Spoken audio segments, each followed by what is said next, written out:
Jason, welcome to the podcast. Good to have you. Thanks for having me, Brian.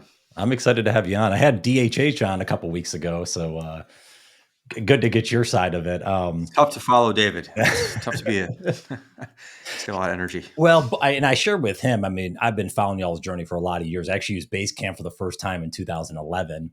So Awesome. yeah. So it's been a long time, and I've seen y'all's growth, obviously. So yeah, I'm excited to have you on and chat. There's a lot of different angles I want to go here, but to keep to the just get started theme, I know a lot of folks obviously struggle with getting started, and they see someone like yourself probably, and they're like, God, he has this massive company, he's done all these great things, but they forget that you started at one point. So I'm curious if we can go back there and just tell that story a little bit. And if I'm right, and fact check me on this, but in late high school, I think it was late high school, early college, you built your first software, right? For Yeah, music. Can you share a little bit about that music catalog software and kind of, I think that was the starting point, if I'm right. that was kind of the start of the sort of like the software business thing for me. I mean, I've seen my career as one long continuum from that moment back in high school, basically, all the way through today. Even though it's not the same thing, in my mind it is, which is building something that I wanted to exist in the world, and then putting it out there for others, assuming other people might like it too. So back in high school, I was loaning out a lot of music CDs and tapes and whatnot, and it's way back when. Anyway, I wasn't getting them back. I'd like loan them out, and I didn't know where they went, and I'm like, where'd that mix go? And I'm like, I have no idea who I gave it to, whatever. So I felt like I needed and I had a lot of them. So it's not like I had three. Three is no big deal, but I had like lots and lots. Yeah.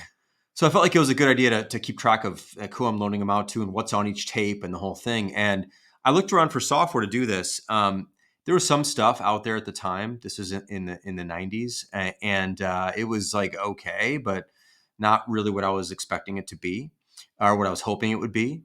And so I ended up making my own thing, and I didn't know how. I learned because I wanted something to exist in the world. I used something called FileMaker Pro, Mm-hmm. which is like a database system thing, and you can make your own interface. It was like really kind of a very, very cool thing. It still exists. It's a great product, actually. And I put this thing out there in the world, and with my aesthetic and my set of features and what I thought was important about it. And I basically said, there's like a little README text file with it. And I said, like, hey, if you like this, send me $20. Here's my address. It's like my home address, my parents' house. And I started getting $20 bills in the mail. First one was from Germany, I think it was. I was overseas, and it just like was incredible. It was an incredible feeling to like make something for yourself, put a lot of energy into it, not keep track of how long it took or like how much money I was putting into it. Didn't matter. I was like, I was going to make this thing anyway. And then to realize other people in the world might want something too. That was sort of the beginning of it for me. What was the entrance? Because back in that time, and I think I'm a little younger than you, but I'm 41, but I'm the 50. So yeah, we're, a little bit different there. yeah, but like in the mid Yep. 90s, I remember having my first computer, but I didn't really get into like I didn't think anything about programming or anything like that. What was your entrance into computers? Like, how did you even get started with it? So in school, they had some computer lab things, like really primitive stuff back then. But my neighbor eventually got a Mac. This was like an 85, I think he got one. And he's like, come on over here. I want to show you something. I'm like, yeah, okay, cool. So I walked over, and he had this Mac, which I'd never seen before. I'd heard of them, but I'd never seen one in person. And it completely blew me away. It was, the self-contained. It was a Mac SE, I think it was, maybe a Mac Plus. I think it was SE. And he was doing like Microsoft Flight Simulator on it. It was black and white, but it had the crispest screen I've ever seen. Yeah. Um, it was just so cool. It was just the coolest thing. Aesthetically, it was cool. The case was cool. The idea was cool. The key, everything about it was cool. I'm like, what the hell is this thing? And it's a Mac and whatever. Anyway, so I went home to tell my parents, I'm like, I want one of these things. And they're like, it's like $5,000. They're like, no, you can't have one of those things. Eventually though, they're like, eventually I wore them down. I'm like, I'll write down 100 reasons why this will help me in school, or, whatever it was. And I eventually wrote down 100 things. And eventually we got one. I forget, it was a year or two later, or whatever it was. We got an SE30 was the first Mac we got. And that kind of got me started. Then I was just super curious. I was playing with it. It was not it was a computer, but it was really a toy. Not in a derogatory sense, but in an amazing sense. Like it was this toy I could play with and learn and mess around with and screw around with no intention of it doing anything for me. I was just playing. And then I played my way into making software. That's kind of how it all Uh, happened. how do you think? Well, let me go down this rabbit hole for a minute, and then we'll sidestep a little bit. But like, how do you think? I guess from a parenting standpoint, because I have an 11-year-old, and he has his YouTube channel now, and he loves like, and it's actually pretty amazing where he like creates these videos, he edits, he does like overlays. I'm like, oh my god! And I don't know if your Yeah. kids do that or not. My kid's 9. He wants to do that, but he's not quite into it yet. Yeah. Yeah. But, like, so Yep. how do you think about, like, entering that into kids? Because I think about from, like, an entrepreneurship standpoint, but even just with computers or anything, to make it fun, but yet also teach them that this could be an opportunity as well to go down that path. Do you think about that or talk about that at all? Um, so my son, I have a daughter also who's 5, but she's not into this stuff yet. But my son's 9 currently, and he loves Minecraft. So Minecraft is his thing, and he plays a ton of Minecraft. And it's amazing because you're creating, you're making. There's Minecraft's an incredible thing. He plays with other kids. He plays with this tutor guy who we know who's like teaching him how to program sort of through it, and math skills and building skills. It's really amazing. Um, I don't I haven't introduced him to the idea of like this could be a career or anything like that. I don't really want him to think of it personally like that way yet. Mhm. He knows I'm in this software business sort of thing, but we don't really talk about that either so much. But he knows I make software for a living, and he knows what the software is and whatever. But I just think like he's finding his way. He loves computers. It's very clear he's really into computers, and he's into making online stores for things that don't exist. He's like making a store for product he doesn't have. Yeah. Putting a price on the fake thing. He likes to make stuff, which is amazing. He likes to make stuff with his hands too. So he likes to make things out of cardboard and wood. So for him, the computer is just another way to make something. And so I fully support and behind him making things, whether or not it turns out to be something he does for his career. That'll take care of itself one day, whether or not he does or doesn't. I just want him to be excited about it, and he is. And so we kind of, give him a pretty long runway to mess around with as many things as he wants, with few exceptions. He's not on social media, that kind of stuff. Otherwise, though, he has pretty much free reign. Mm. Well, and the reason I asked that because I like this article you wrote a little while ago about, I think people ask you all the time about the education system and, oh, how do you change it? Yeah. And so I really loved your answer on have them iterate and iterate. Yes. Iteration, I think, is a thing that should be taught in school. It's really not really. There's a little bit of it, like you hand in an assignment and you have to hand in maybe a first draft, and then you like do a second draft and a third draft kind of thing, maybe with a writing assignment. But it's not. Then you're done. You hand in the final and you're done. You kind of move on. Typically, like that can be the case in some jobs, but a lot of jobs that are, I think, particularly interesting, you continue to iterate and improve on something for years in many cases. So I'd love to see a class. It doesn't even matter the subject. It could be every subject. It could be whatever. It doesn't even matter. A kid make something, whatever it might be, and then spend the entire semester, quarter, whatever it is, just making it better, like weekly, basically. Every week you got to make it better, Mhm. better. It could be shorter, it could be longer, it could be different. You could play with it in various ways. I don't know, but the whole aim is to keep working on something and to see more angles of it, more possibilities, and try to hone it. And you might make it worse, and that might be the outcome too. That Right. you spent too much time on it and you screwed it up. Maybe you had the perfect version 7 weeks in, and now we're in week 10 and it's getting worse. Like that can happen too. That actually happens in the real world for sure. Absolutely. So I just think that, but I think the exercise of not handing something in and being done with it, and it's just like falls into the past and it's gone forever, but something that you live with, and you understand better because you live with it and tweak it and adjust it. I think that would be a wonderful lesson. And I haven't been in school. I haven't been in school for many years, but I don't get the sense that that's what's going on in school. Oh yeah, not not to the least. Yeah, Oh, yeah. what's actually funny, the parallel here, I was just thinking about this because you iterate a lot. I was listening to you on Hmm. David Perel's podcast, and you talk about with your Mm. writing, right? You step away once you get a little bit Yes. of kind of you hear a little bit of a bump, you step away and then come back. So that in a way, that's kind of iterating as well, right? Yeah, it is. I do a lot of that. Sometimes I write something and I'm done. Like it feels right. I'm done. Sometimes I write something that doesn't matter that much, doesn't have that much criticality, and I just move on to something else. But the long arc of it is I'm iterating on the company. I'm iterating on how we present ourselves and the ideas we share, and how we share these ideas and how we talk about our products. And there's a long arc here. There's a constant focus on a variety of different things, but we don't put something out there and typically move on from it.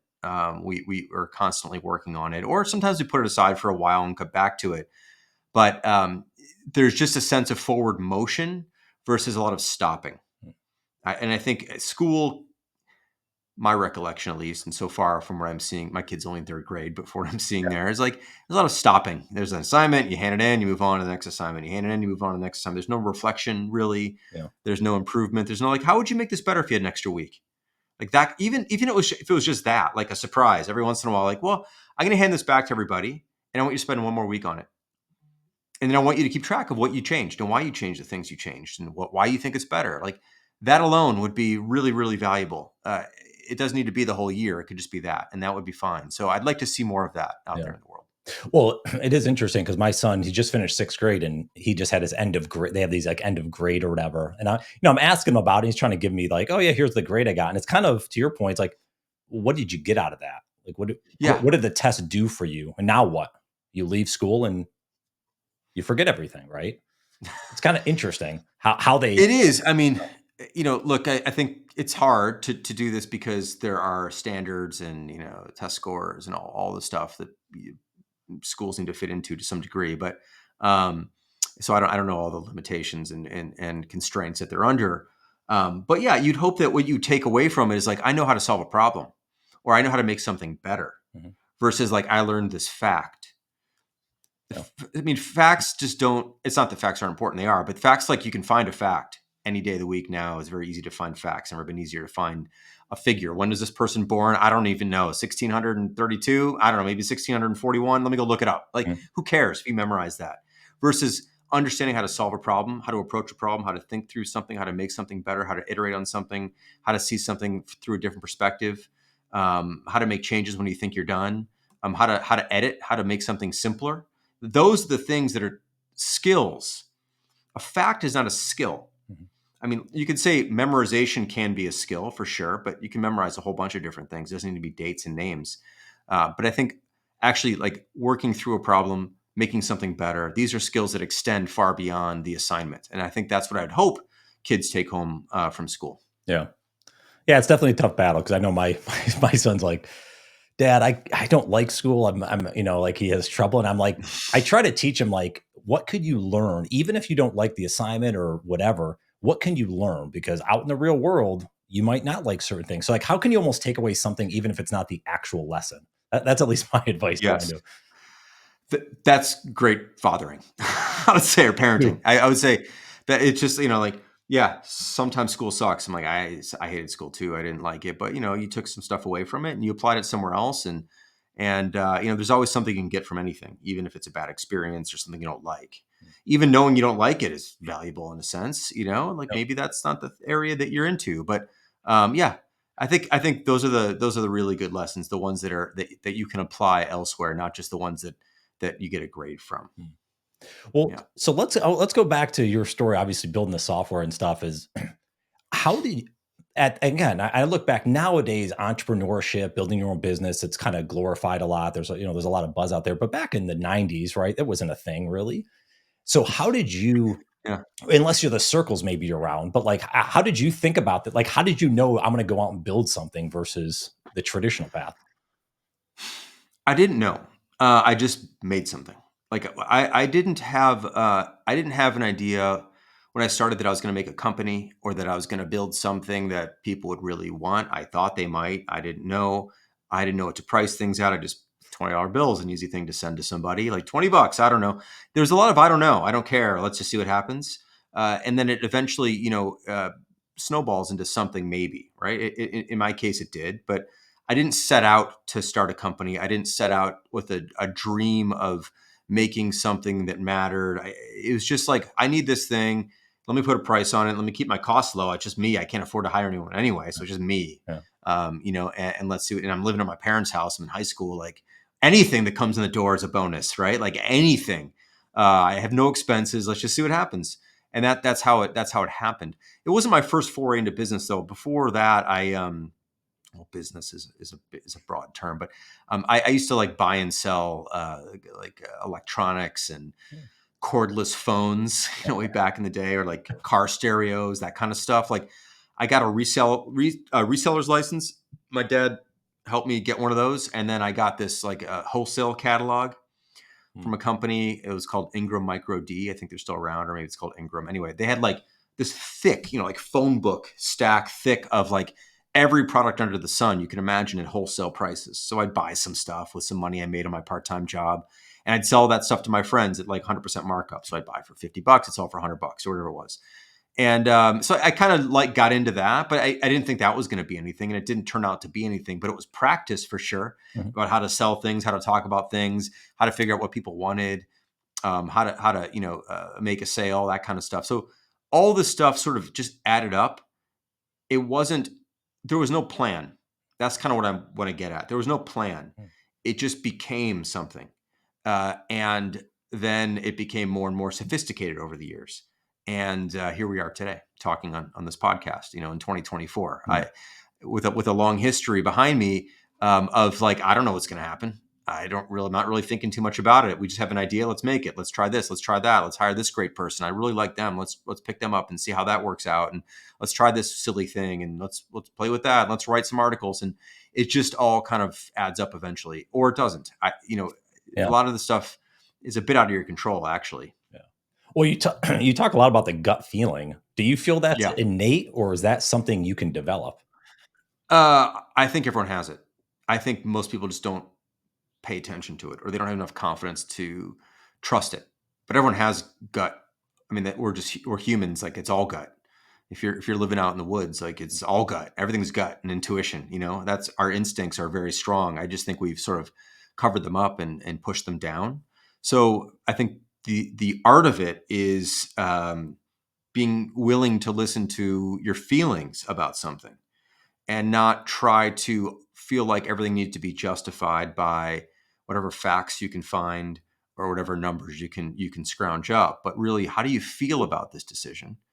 And in business, this is sort of a weird thing for people. Like, this is feelings or whatever. I don't know, like, it's like this woo woo thing. It's not, to me. It's just like, it's very natural, and in fact, it's really the way I think almost everything actually runs. When companies have all this data and the analytics, and they look at all these stuff, yet they still ask humans to make decisions. Why would you ask a human to make a decision? Why not just let a computer make a decision? Like, computers have all the numbers, they can make a decision. And maybe in time they will make more and more and more decisions. But we're still currently asking humans. So what does a human do? Well, a human assimilates all the information, pulls it all together, and then like makes a judgment call. What's the judgment call? Well, it's based on experience. Well, what's experience? Well, you've seen some things, you've been around some stuff, you tried some stuff, you have a feel for this, you have a feel for that. We're still asking humans to make calls. And when you ask a human to make a call, you are relying on their intuition ultimately. It's like when companies hire executives, what are they looking for? Judgment and experience. What is that? Yeah. It's, again, feelings, it's experience, it's being around, it's seeing things over the years. Those things they saw are never going to be the exact same thing they're going to see down the road. They can't be. You can't have the same thing happen twice in that way. But what you have is an experience of having seen that. And you can draw some of those lessons in, and some of these influences that you don't even know you're being influenced by are involved. So I'm going to repeat it maybe for the third time, I guess, but my general sense is that almost all decisions are gut decisions in the end. I mean, I think that's absolutely necessary. I totally agree with you.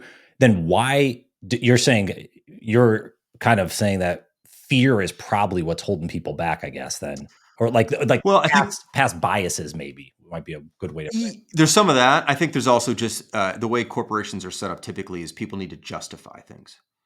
Right. So you have to justify why you're making this decision, and saying like, I just felt like we should make it, is not typically going to pass muster with a higher up, let's say, or something like that. So people then, point to stuff. Well, look at the data and look at the statistics, and they make a case.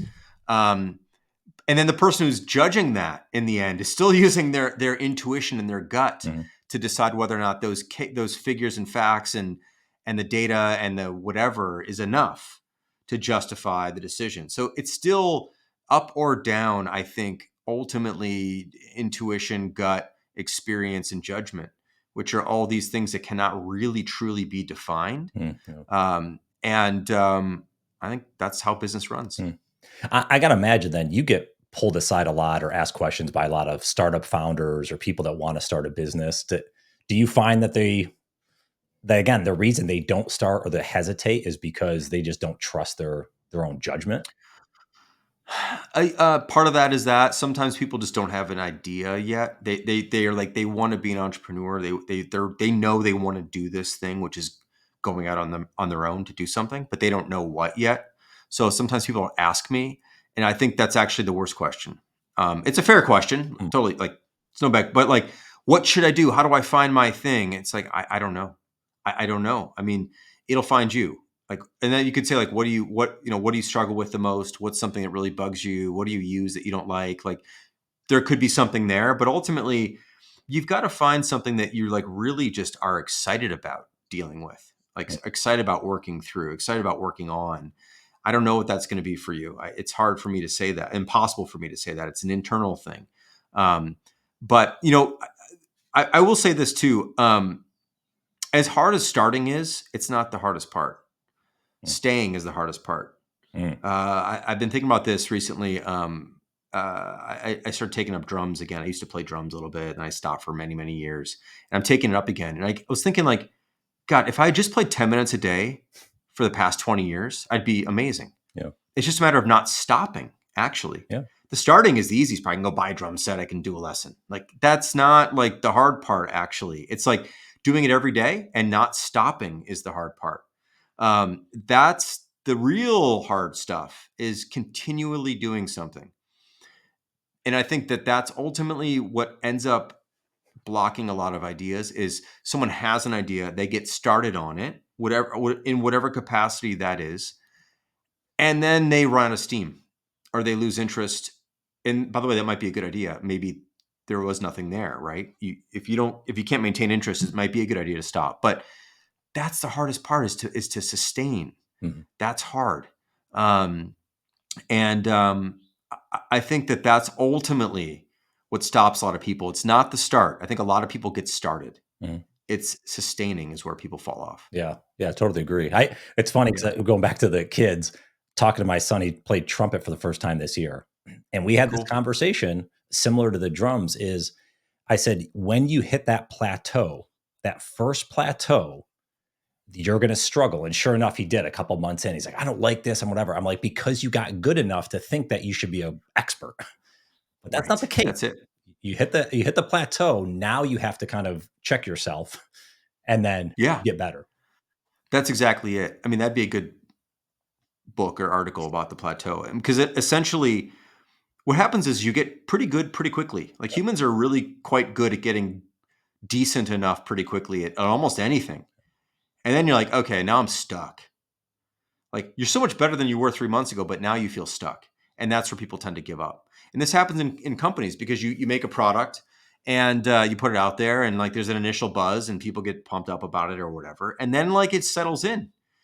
And I remember when we launched Hey, our email service, hey.com, it was everywhere for the first year. Like everyone was talking about it. It was a whole new thing, radically different take on email, lots of press. And then I started hearing on Twitter, like a year or two in, or actually a year after that. So about 2 years in, like, whatever happened to Hey? It's like, Hey's doing great, actually. It's just not like in the news Yeah. anymore Yeah. because like now we're in the plateau phase. Like the excitement's out of the way, and now we've got a real product on our hands and real customers on our hands. We have to iterate and improve that.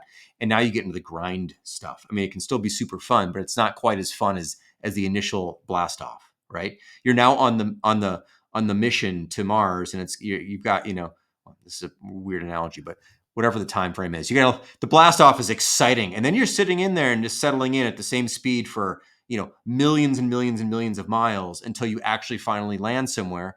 And the same thing is true about the product. It's like the blast off is super exciting, and then you got to sit around for a long time and make it better and do all the other work and customer service and fix bugs and all the stuff that's maintenance related and improvement related. And then maybe at some point you get somewhere else with it. Or maybe you don't. Maybe you're just, constantly just in that phase. But that's what a business is. A business is mostly mundane, um, incremental improvement. Sometimes you have some breakthroughs, but mostly it's not that. And you've got to get comfortable with that, I think, to stick around for a long time. No, Yeah. 1000%. Well, it's funny because as I was preparing It's your for point, like your show, like just get started. Starting is important, obviously. I oh, want to yeah. make sure that's clear. You got to start, but that's not ultimately the hardest part, is what I'm trying to get at. Well, and the thing Yeah. is, what I've tried to reiterate with just get started for many years is just you're always starting a new phase. Like it's a continual feedback Right. loop. That growth loop is continual happen. You don't just start once. You're actually starting because you're in a different position than you were a year or two, 5 years ago. You know? That's a great point. Yeah. Yeah. And we're making new products all the time, and new, even like every 6 weeks, we make a new feature or two or three or four for Basecamp and Hey and other products. And that's starting too. So we're always starting something new, which is, by the way, one of the things I think is important. Part of what you need if you're in this for the long term are a bunch of starts. You need, like, you don't want to work on, once something's out, you don't want to work for some on something forever before it gets out the door again, because that's really hard. It's hard to sustain interest when you don't get those bursts of shipping or release. So that's why we kind of, every 6 weeks we're shipping new stuff every 6 weeks. Sometimes much shorter period of time than that, but we've got to be in that cadence to make new things and start again, make new things and start again, to kind of keep the interest going. Mm. Let me add, while we're on this topic again, I like Yeah. to jump around when it's relevant. When did the idea come for you guys to do once and to have these products? Well, you share obviously with pay once instead of the software model, but can you share like because that's obviously a brand new thing that was introduced. Yeah, it's an old thing. It's a rehash of an old, the way software used to Right. be. David originally came up with the push for the idea, but we'd been talking for quite a while about how ridiculous all these subscriptions were and subscription fatigue. And I think it actually got really serious when like BMW released this like pay monthly for your heated seats feature. We're like, what? We're like, wait, what? This is jump the shark. Like, you used to be able to turn the heated seats on. Now you got to pay for them after you paid $60,000 for a car. Like, come on. So it was that plus a bunch of other things. And David had the idea initially, and it was a big technical challenge. And then I came up with the name and sort of the positioning and the approach, and how we're going to sort of sell it and talk about it. But it was his idea, in that he was frustrated with the subscriptions. I think we were paying. I remember the other thing was we were paying, I forget which product it was, and I don't want to throw anyone under the bus, but we're paying a lot of money for some product. And it was just ridiculous. It just was like a ridiculous amount of money for something we didn't really need. And it was that plus the BMW thing, plus getting off the cloud. We're paying essentially massive rental subscription fees, like millions of dollars a year to Amazon, for like, we don't need to, why don't we buy some hardware and do this once? So it's like a lot of things coming together in us walking the walk. And then we kind of turned it into something. So, the idea sparks, and then you got to position a way where people get it and get excited about it. And then we've launched one product so far, which is called Campfire, which is a group chat tool. And the thing that frustrated us about that world was that we were hearing from people who are paying thousands or tens of thousands of dollars a month for Slack or Teams. We're like, what? you, you're basically that much to chat with your coworkers. I mean, chat's free on your phone, like, and every other, like, WhatsApp is free and iMessage is free and whatever's on Android is free and Signal's free. Like, all these things are free, but Slack is like tens of thousands a month. Wait, what? So, we're like, we can do that. Let's build Campfire, which is an old product that we used to have. We brought it back and redid it. And now we're making another one, which is actually going to be totally free, called Writebook, which is a way to publish books online. Hmm. And we're going to make a few more. But that's kind of how it all happened. It was a triangulation of a bunch of things going on in the world that weren't part of our world, like the BMW heated seats, but just hearing about it, and then looking at our own bills and our own subscription payments and our own desire to get off the cloud and go, we should do something about this. And some technical breakthroughs that made this much, much simpler. Like 10 years ago, this was quite a bit harder to do. Hmm. And now it's incredibly simple. When you buy one of our products, one of our Once products, you get a single command, which you copy and paste. You get an email, you copy and paste it into a terminal on a server, which is very basic stuff. I'm not very technical and I can do this. You just paste it in and it takes care of the rest. Like, it's done. You have nothing to do. And it just works. So it's a confluence of a bunch of things that came together. Hmm. What happens if I'm on? So I have my Mac Mini here that I use, and let's say I Yeah. get rid of that and I go to something else. I'm assuming the product will transfer to another system, or Yeah. So because you hold, by the way, you can run Campfire on a Mac Mini if you want. Once you install this, it's yours. So it's you own the database, you own the data, you own everything. You have everything. So you can just move that basically that Docker container over into onto a different server if you want. Okay. It has to run off a domain name, so you have to have a domain name hosted on that machine. But if you can move the domain name too and move the machine, it's no big deal at all. Wow. Okay. Yeah. I like the I mean, again, just to not, not to, It's totally portable, which is kind of the cool thing, by the way. I was going to say, like, let's say you're using some cloud service like ours or someone else's. Like, they let you export data, but it's like you export your Slack data or your Basecamp data or your Asana data. It's like, then what do you do with it? You can't like really put it in something else. You sort of kind of can, but not really. Meanwhile, this thing, like you get all of it. You get the code, you get the database, you run the database yourself. Like you can just literally move the whole thing over to another server, versus like having to figure out how to import or export data and import it into something else that isn't quite equivalent. And then you like can't really run it, and you're basically beholden to the original company that sold you the service. And it's just like there's so many advantages to this idea of running your own software. It's not for everybody. It's very early, I would say. It's very technical and geeky in a lot of ways, but a lot less so than it was a decade ago. and can you only use it? Why I have you? I'm going to ask you. Like, can you only Yeah, use it internally for employees, or can you have if you have clients external? Are they also able to use the? anyone you want. So you can create accounts for anybody that you want. It doesn't matter if they're inside or outside. So similar to a, And you can also set up different instances. So like you could have an instance for just your own internal stuff, and you can have an instance for external stuff if you truly want to keep them entirely separate. okay. Or you could have one instance and have some rooms that only employees have access to, and other rooms that clients have access to and employees, or only 3 employees out of the 20 that you have. Whatever it is, you can set the permissions up any way you want. But invitation is very, very simple. Someone just scans a QR code, for example, or they click a link and they're in. And then you can determine as an admin which rooms they have access to, that sort of thing. Cool. Sounds Yep. super intriguing. I was looking at it. And it's $400 once. Yeah. So Well, how do you? I mean, how do you come to that determination? Obviously, because we're so used to this recurring revenue model, and okay, this is how we get profit or whatever. Like, how do you think about that in terms of long term business of having it? the pricing, you mean? Yeah. We made it up. I mean, initially it was $299 actually, and then we did that. We ran that. That was like an introductory price. Ran that for a number of months, and now it's $399. And we're trying that out. So we don't know. It's just what felt about right. What when we think of pricing, we're like, what would we pay for that? And I'm like, yeah, $299, $399, that feels about right. After that, it starts to feel expensive, even though, of course, it's not. For some companies, it's beyond a bargain. It's the steal, like the steal of the century, essentially. If you're paying thousands a month or tens of thousands a month for something like Slack, it's like even $1,000 once, even $10,000 once could be a huge deal. But a few $100 a month is good enough for us. We're happy with that. The products are these once products are very simple, incredibly straightforward, simple products. It costs us, after we build them, which takes a few months, essentially nothing to maintain, because we're not maintaining anything. We're not hosting True. anything.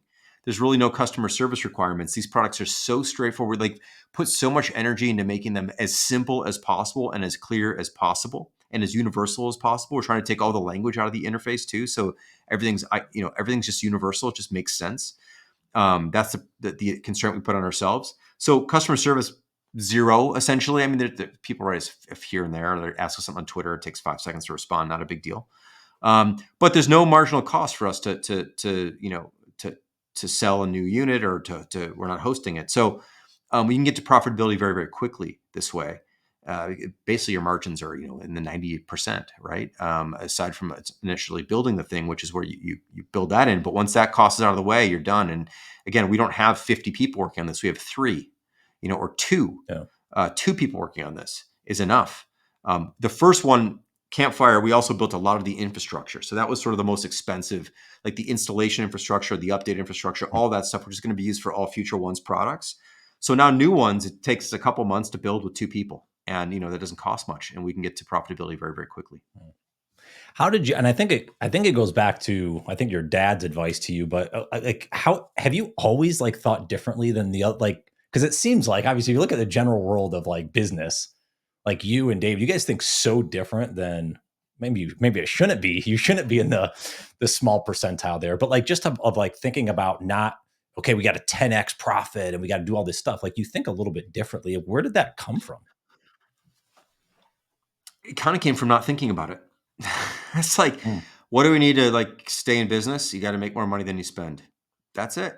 Like, if we don't make more money than we spend, we go out of business. Like, just like the pizza shop on the corner, just like the convenience store on the corner, just like the gas station. Like it's the simplest business 101 that there is. It's the same model under which 99% of the businesses in the world operate. There's like a thin sliver of businesses that can continue to lose money forever. Most cannot.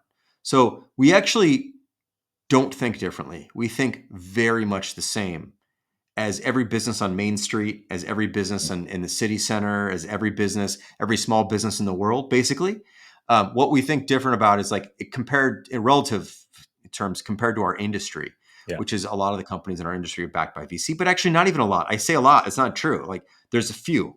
All things considered, there are far more. There's, I don't know, hundreds of thousands of quote tech companies, software companies, millions of them, including sole proprietorships and individual entrepreneurs or small teams running this and that. They just kind of figure it out. No one's sitting there giving them money. Hardly anyone can get anyone's money. It's very hard to actually raise money. So in the end, we are incredibly mainstream and boring when it comes to like how to run a business, but not against the stories that you hear. Because those are the sexy, interesting stories when there's a lot of money involved and big valuations and the whole thing. So we just thought like any other business owner thinks. There's nothing unique about us at all. In fact, Well, yes, true. But I think even with your books, like I remember reading, with remote and stuff. I remember remote, and I had worked remote a little bit. I was like, yeah, this is way different than the standard model, of how people think. we do have a lot. We do a lot of things that are different, but financially, Yeah. we're very conservative and boring. Okay, there's Yeah. nothing like exciting about what we do. We make more money than we spend. We keep our costs as low as possible. Make sure our margins are high. Have enough buffer. Make enough money. Like as long as that is in balance, we're good. But yeah, we do a lot of other things very differently. We have very, very small teams. We work in these 6-week cycles. We built an entire methodology for building products called Shape Up, which is in a book, which is free, which we give away for free at basecamp.com/shape up. We've written a bunch of books, rework. It doesn't have to be crazy at work, remote, getting real. And we give away a lot of things. And we've done remote working. We do 4-day work weeks in the summer. We have a very generous profit sharing program. Like we've done a lot of stuff quite a bit differently. But it's just because we find out what works for us. Like it doesn't matter if this works for anybody else. Yeah. Like I don't think about would this work for others. People always ask like, will it scale? I don't know. I don't care. Will it work at a big company? Don't know. Don't care. Will it work at our company? Don't know. Don't care. Maybe try it. I don't know. My responsibility is to my company. Like I have to figure out what works for us. That's all I have to worry about. Mm. And then we can put our ideas out there. And maybe some of those ideas, maybe all of them, maybe 5% of them, maybe 7 out of 50, whatever it is, end up being useful for somebody else. That's great. That's wonderful. But ultimately, at the end of the day, it's a very selfish endeavor. Like I got to make sure our business works, and we're going to figure out what we need to do with our group of people and the way we like to work and the way we like to be. I got to make sure that works. And picking from best practices, which is, by the way, I'm writing something on this. I don't even like the term best practices. They're not best. They're very common, in fact. Mm. If there's, they're not really the best practices. Best practices typically aren't what other people are doing. They're what works for you. That's not what you don't pick like a big basket from someone else. You go, what do we need? And sometimes there's some overlap there, but typically you have a unique group of people and you have a different way of doing things and do it your way. That's how we've always done it. Yeah, I love that. Well, it goes back to Yeah. what you said about the gut. Like your gut feeling on something, you ask 10 other people, their gut feeling might be totally different on the same situation. Yeah. Totally. And all 10 can be right. Right. Like that's the other beautiful thing. Like we're not into dominating anybody or destroying the competition or conquering the market, like all these wartime words. Like not interested in that. Business is not war. Like we're going to carve out our place where we can function as a functional, sustainable, profitable business. And you do you and you do you and we'll do us. Like there's plenty of room for lots and lots and lots of companies that do lots and lots of things, even very similar companies doing very similar things. Market's enormous. There's a lot of people out there. And as long as you keep your economics pretty tight and keep your costs pretty low, you can carve out a very healthy business in almost any sector without feeling like you need to dominate or take or steal market share or any of those things. It's just not. Like we don't need billions of customers. We don't need millions of customers. We don't even need hundreds of thousands of customers. Yeah. Like we've about 100,000, over 100,000 paying customers for all of our products. Wonderful, great business. And that's like nothing. It's just nothing. It's like 100,000 paying customers. Think about how many people need business software and email software. Like it's a tiny sliver, but yet we've got this really healthy, wonderful, growing, profitable business, I should say, and been doing it for 25 years this way. So I don't like to get stuck in this thing where like we're competing against someone else. I mean, technically we sort of are, but I don't even think about it as competition. I just think that we're providing an alternative. Mhm. They're providing an alternative. There's a lot of alternatives out there. You choose the one that works well for you, and as long as we can manage our business well, we can survive. Yeah. And so can company A, B, C, D, and E. Yeah. I love that. Yeah, Well, what about, so let's end on this. I could probably talk to you for hours if you if you were open to it, but we'll do a second episode at some point. Yeah. so in going back to what you said, I mean, there's a lot of different best practices and advice, and again, whether it works for other people or not. So what I always like to ask is, forget about the advice for a second. What would be like a challenge you encourage people? Maybe a question they should ask themselves as they think about getting started and moving forward. Is there anything you would kind of share with them as something an action they can take? Something I think is important to think about, although you don't need to think too hard about it, but it's like whatever it is that you're doing right now, can you see yourself doing this in a year? I think is an important thing to think through, because if you're like, I don't really like this at all right now, but I'm doing it. It's like, well, can you do that for another year? Because you need to do it for another year, and then another year after that, another year after that. So it's good to think ahead a little bit in terms of like, is this fulfilling, or are you going through motions because you feel like you need to do something and it's going to end? It's not going to end. One of the things that people get confused about is I guess I touched on this a bit earlier, but here's a different angle on it, which is like people are like, it's going to get easier. Starting is really hard, but then we're going to get our momentum, and I'll hire another 5 people, and like it's going to get easier. I can rest easy. No, it never gets easier. It gets different, but it never gets easier. You have new pressures, and if you're successful, then you have more competition. Technically, again, alternatives, whatever. But the market gets more crowded. There's more pressure on you. Cost or prices can be driven down, which can be harder. So it's really like, do you really, can you see yourself doing this for a while? Because if you want to be successful, you're going to have to. Yeah. You're not going to like make it in 3 months. Like that's just the start. Like you got to do this for a while. So I would say that. The other thing is I would look at establishing healthy habits early. So I think this is very important.